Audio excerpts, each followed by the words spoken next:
नमस्कार।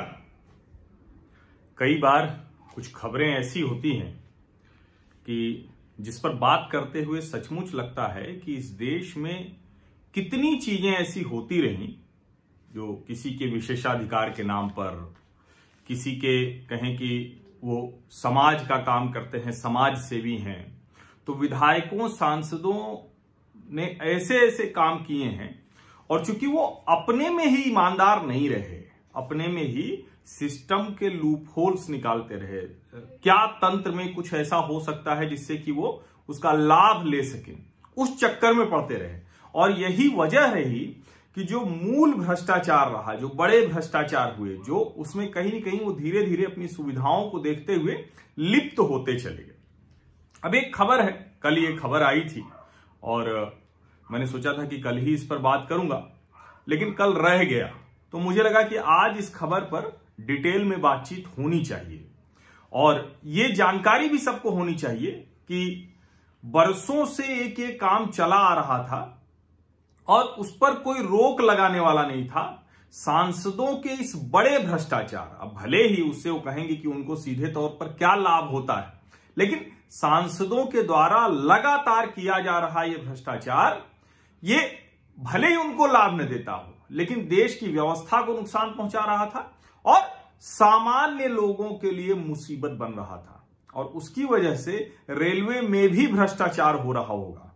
अब ये सब मैं आपको बताता हूं, ये खबर है ये।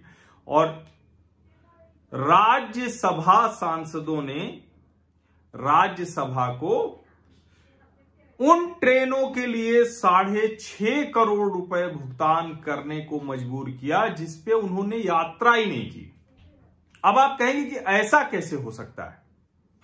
दरअसल माननीय सांसदों को यह अधिकार होता है, यह सुविधा मिली हुई है कि वो एक साथ कितनी भी ट्रेन में रिजर्वेशन करा सकते हैं।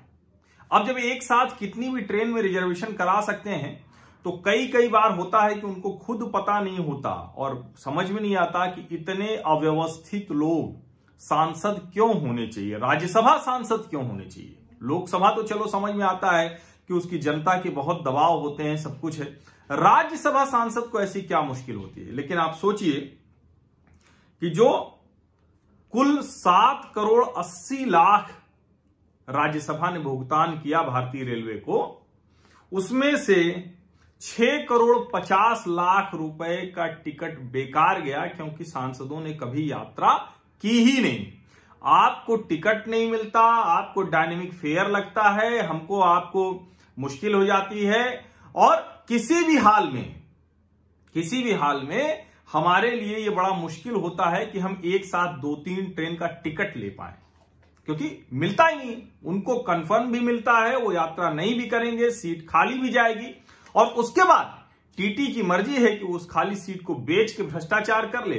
किसी मजबूर आदमी को जो उसको सही रास्ते से वो टिकट सस्ते में मिलता उसका ज्यादा ले ले, या ज्यादा न भी ले तो वो इतना ले जिसमें रेलवे का भी नुकसान हुआ और उसका भी, क्योंकि उसमें दोनों ही चीजें। रेलवे को तो एक राज्यसभा से पैसा भले चला गया हो, लेकिन अगर वो सामान्य टिकट से आता तो उसका पूरा पैसा उसको समय से मिलता। अब जो आंकड़े हैं कमाल है और ये जो सांसद महोदय और उसका परिवार, उन सबका परिवार 2019 में गया है तो उसकी ये रिपोर्ट है। और संयोग देखिए कि ये भी अभी ही होना था, इसके लिए भी इस समय के आने की जरूरत थी, सरकार की जरूरत थी।